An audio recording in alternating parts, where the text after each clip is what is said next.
ইউটিউবে চারিদিকে শুধু গেট রেডি উইথ মি, তাই ভাবলাম আমিও এই ট্রেন্ড থেকে কেন বাদ যাই। তাই আমিও চলে আসলাম তোমাদের সাথে get ready with me share করতে।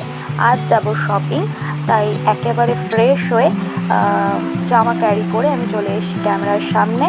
আমার মুখ ফেস ওয়াশ দিয়ে ধোয়া। আমি বায়োটিকিউর ফ্রুট ব্রাইটনিং ফেস ওয়াশটা ইউজ করেছি। স্কিন কেয়ার সেরকম হয়নি, তাই ডিরেক্ট টোনার অ্যাপ্লাই করছি। এখানে আমি দি মমস কোর ফেস টাইটনিং পোর্স ওপেন পোর্স টাইটনিং টোনারটা ইউজ করছি। এটা অয়েলি অ্যান্ড কম্বিনেশন স্কিনের জন্য খুবই ভালো। দেন কিছুক্ষণ আমি রেস্ট নিয়ে আমি দি মমস কোর সিরামটা ইউজ করব। জাস্ট 1 থেকে 3 ফোঁটা ইউজ করলেই এনাফ। দেখো আমি কিছুক্ষণ রেস্ট নিয়ে দেন আমি দি মমস কোরি সিরামটা ইউজ করছি। এই সিরামটা খুব ভালো, জাস্ট 1 থেকে 3 ফোঁটা নিলেই এনাফ, পুরো মুখটা কভার হয়ে যায়। আমার এত বড় মুখ হওয়া সত্ত্বেও আমার 1 থেকে 3 ফোঁটা দিয়েই হয়ে যাচ্ছে।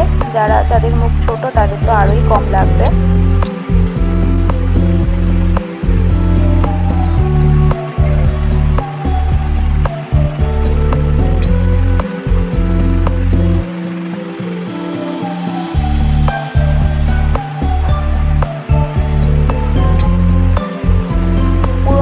ভালো করে অ্যাপ্লাই করে নিয়ে দেন আবারও কিছুক্ষণ আমি রেস্ট নিয়ে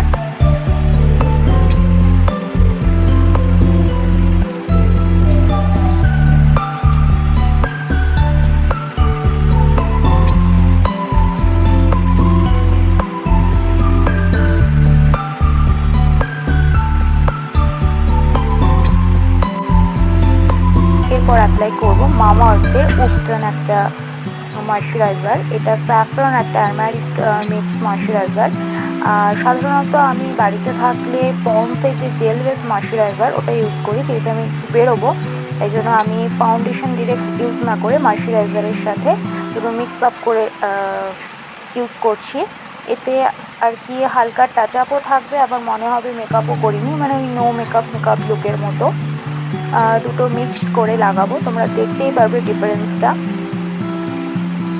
আমি কোথাও এরকম হালকা পাতলা কলেজ গেলে বা এদিক ওদিক গেলে আমি সাধারণত এরকমভাবে ইউজ করে থাকি। আবার কোনো সময় জাস্ট ময়শ্চারাইজারটা ইউজ করেই বেরিয়ে যাই। যেহেতু এখন গরম তাই জন্য এরকমই ইউজ করি, মানে আমি মোট কথা প্রেফার করি এরকমভাবে ইউজ করতে, কোনো বিয়েবাড়ি ছাড়া বা কোনো অকেশান ছাড়া। তোমরা দেখতে পারবে, দেখো এই গালটায় কতটা শাইনিং হচ্ছে, ওই গালটায় কতটা, মানে ইউজ করিনি তা ওই গালটায় দেখো কতটা শাইনিং লাগছে। দেন ভালো করে এটা অ্যাপ্লাই করে আমি এখানে বিউটি ব্লেন্ডার ইউজ করিনি। আমার বিউটি ব্লেন্ডার অতটা ক্যারি করতে ভাল লাগে না, খুব একটা হেভি মেকআপ ছাড়া। মা এসেছিলো তাই মায়ের সাথে একটু বক বক করছিল, মা হাসাচ্ছিল। দেন আবার ওইটা আমি ইউজ করে কিছুক্ষণ ওয়েট করে আমি ইউজ করেছি ল্যাকমির রোজ পাউডার, এটা উইথ সানস্ক্রিন। আমি আর আলাদা করে সানস্ক্রিন ইউজ করিনি, এখানে যেহেতু এটা ইউজ করবো তাই জন্য আর আলাদা করে সানস্ক্রিন ইউজ করিনি। এটা অয়েলি স্কিনের জন্য খুব ভালো। আমার অয়েলি স্কিন, আগে আমার প্রচণ্ড মানে অয়েল হতো, এখন ভালো করে স্কিন কেয়ার করতে করতে কিছুটা অয়েল মানে কন্ট্রোল করা গেছে। স্কিনের জন্য তো গরমকালে স্কিন কেয়ারটা মাস্ট, শীতকালেও মাস্ট। এবার আমি ইউজ করে নিচ্ছি আইলাইনার। এখানে আমি ল্যাকমির 95 আইলাইনার ইউজ করেছি। এবার চলে যাবো লিপে। এখানে আমি 2 রকমের লিপ শেড ইউজ করেছি। একটা জুডিওর, এটা সাধারণত এটার শেড হচ্ছে M01, আর একটা করেছে সুইস বিউটির, যেটা হচ্ছে সাধারণত 223 ভেলভেট মেরুন। যখন একটা কালার ইউজ করতে করতে খুব বোর হয়ে যায় তখন 2-3টে কালার মিক্স করে লাগাই। এরপর আমি একটা অক্সিডাইজের ব্যাঙ্গেল ইউজ করছি। দেন ইউজ করছি দুটো গোল্ডের কানের।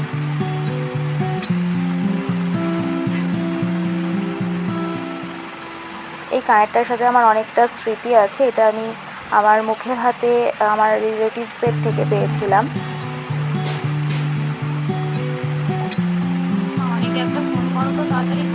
সেটাই আর কি মাকে বলছিলাম আমি। দেন মেকআপের আমি একদমই অন্তিম পর্যায়ে এসে পৌঁছেছি। এবার চলে যাব হেয়ারে। দেখতেই পাচ্ছ যতই আমি চুল আঁচড়াই না কেন আমার চুলের সামনেটা ঝোড়ো কাকের মতো লাগবেই। আর দেখতে পাচ্ছ একটা ঘরের মাঠ হয়ে গেছে, যেহেতু চুল আমি এত টেনে টেনে আঁচড়াই মানে বলার কথা না। আর এই গরমে তো চুল ছাড়ার দিকেই আমি যাচ্ছি না। আর তোমরা না আউটসাইডে একটু ব্যাকগ্রাউন্ডে যদি আওয়াজ পাও একটু অ্যাডজাস্ট করো। আমি এখন জানলার ধারে বসে বসে ভয়েস ওভারটা দিচ্ছি। যাই হোক, পয়েন্টে আসি। চুলটা সেই তো আমি গুটিয়েই বাঁধবো। আর সবচেয়ে ভালো যে রাস্তায় বেরোলে চুলটা গুটিয়েই বাঁধা ভালো, তাতে করে চুলটা ফেটে যাওয়ার সম্ভাবনা থেকে অনেকটাই বাঁচা যায়। আর জানোই তো চুল ফাটলে কেমন বাজে লাগে, তাই চুলটা গুটিয়েই বাঁধি। মানে বেশিরভাগ জায়গায় চুল গুটিয়েই বেঁধে যায়। আর গুটিয়ে বাঁধার আরেকটা কারণ আছে, আমার চুলটা খুব তাড়াতাড়ি জট পড়ে যায়। সেই জট যাতে আমাকে বাড়িতে এসে আর খাটনি করে ছাড়াতে না হয়, তার থেকে ভাই গুটিয়ে বাঁধাই ভালো। আমার হয়ে গেছে উপরে একটা মহাদেবের মতো জট পাকানো। এবার পরতে হবে চশমা। তার আগে আমাকে ইউজ করে নিতে হবে গরমের হাত থেকে বাঁচার জন্য একটা ভালো মানের পারফিউম। আমি এখানে এনগেজের একটা পারফিউম ইউজ করছি, ভালো করে দিয়ে দিলাম। এরপর পরবো হচ্ছে চশমা। দেন আমি যাচ্ছি শপিং করতে। তোমাদের এই মিনি ব্লগটা কেমন লাগলো সেটা আগে আমাকে কমেন্টে জানিও। দেন সাবস্ক্রাইব করো।